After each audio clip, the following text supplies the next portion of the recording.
Hey y'all, welcome back. Today I am sharing how I made this ankara bonnet. If you are interested, stay tuned.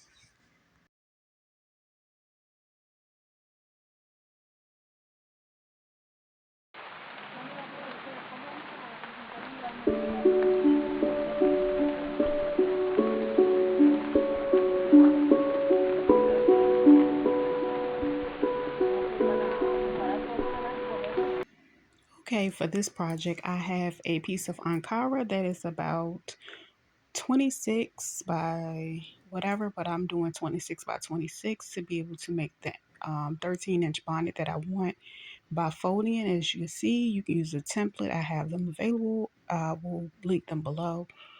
But I fold them once and I fold it twice. And as you can see, I will make sure the edge that has the four corners still intact go on the fold, and then I will cut around this angle.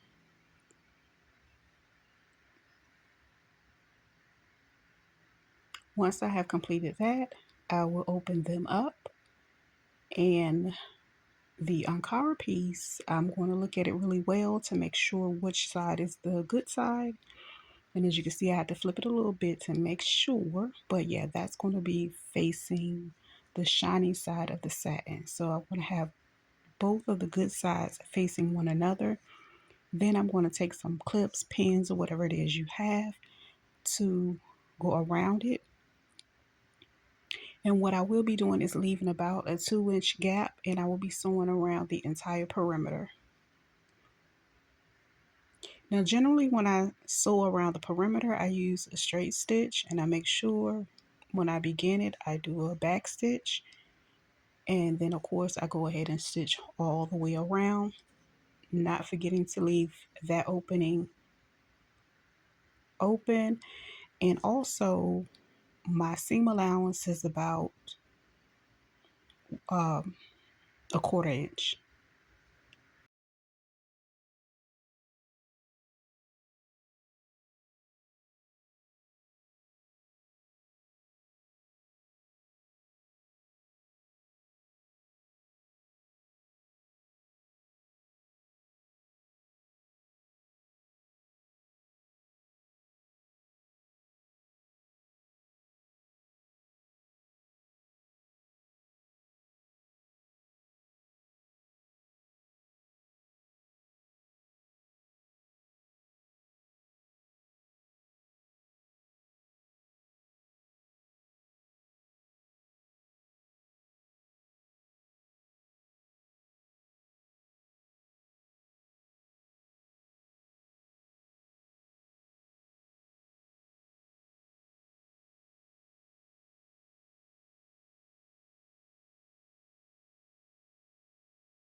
Okay, once I cut it and remove it, I'm going to show you here where I cut some snips, making sure you don't cut the string, of course, but some snips. That way, when you turn it inside out, it's a little bit easier to work with the circle.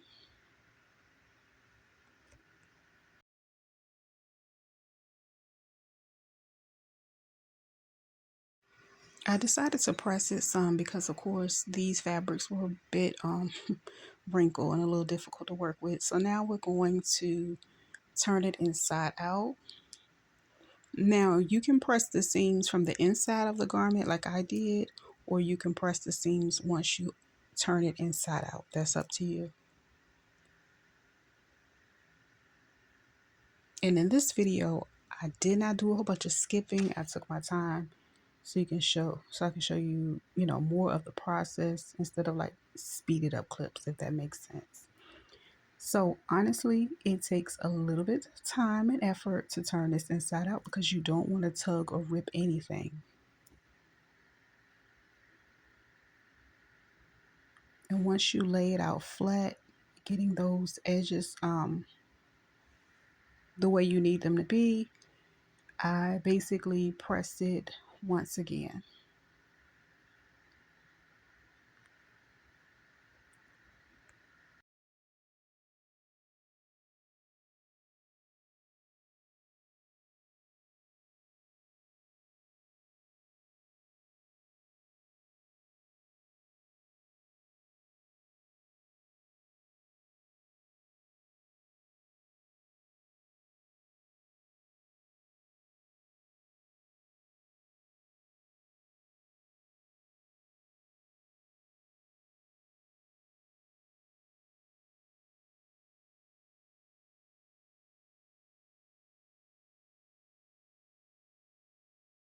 One thing about working with like an ankara piece, you will gather any type of lint that's around you. So you might want to have a lint roller, FYI, but it's not really a big deal.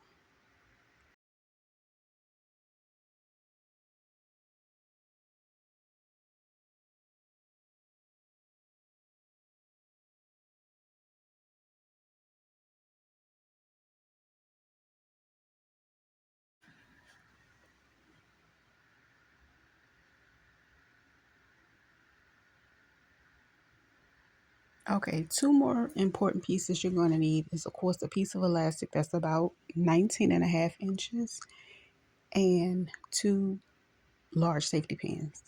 But for right now, what we're going to do a zigzag stitch around the perimeter of this garment. Now, if you like, you can take some clips and make sure the seams lay flat, or you can use pins to go around it. It's up to you. But what you're going to do is start that zigzag seam about, depending on how you want the edge to look for this particular one, I did it about 1.5 inches away, and I went all the way around with that 1.5 inches. And of course, my opening is still going to be open. We're going to sew around that because we're going to need that for our elastic later.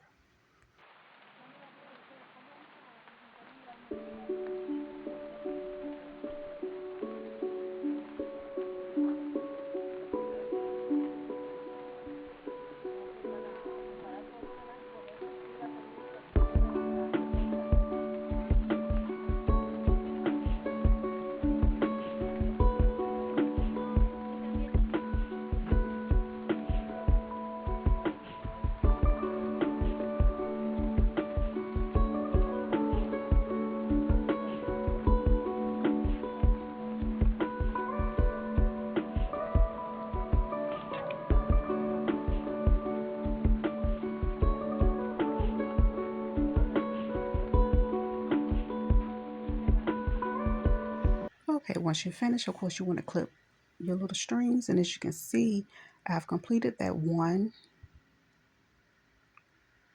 zigzag stitch. And I'll show it on the white side. You can see the black thread. And as you can see, I'm laying my elastic beside it because it's showing me how I have much, enough room for the casing that I'm going to create. So to get a little bit more of a ruffled effect at the end, what I'm going to do is do a zigzag stitch around the perimeter. Now this one is not going to be a wide, it's going to be maybe 1/8 of an inch, and I'm going like as close as possible to the edge, and you'll see when I finish stitching it. And I'm going to go all the way around, and we're going to leave the opening as well, and that's a close-up. See, as you can see, I still have room for my casing.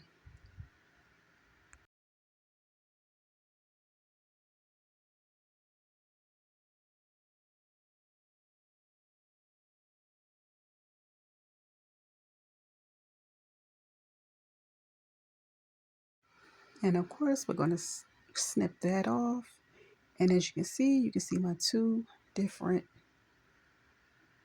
zigzag stitches. So what I'm going to do, I have no idea how I lost my clip of adding the elastic, but I normally secure one end to the bonnet, and then I take the other end and I go around it, and we go through the hole and basically work your way all the way through the end. Make sure you hold on to your pieces, because if you lose them, you will have to do it all over again. And once you're finished, because I did the 19.5 inch for a reason, because normally it would be maybe a little bit bigger, but because the cotton is a bit looser than the satin, like if you don't make it, I guess you could say smaller, it won't fit right. So I do 19.5, that way I can overlap it at least by 1/2 inch, and it still give me a decent elasticity.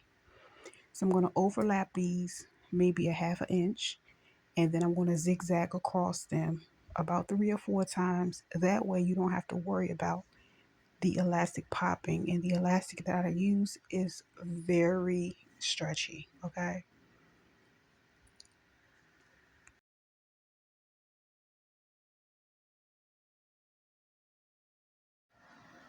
And after we do the elastic, we're just going to close that hole up. We're going to meet those ends together, and that's it. Our bonnet is done. I hope you guys enjoy.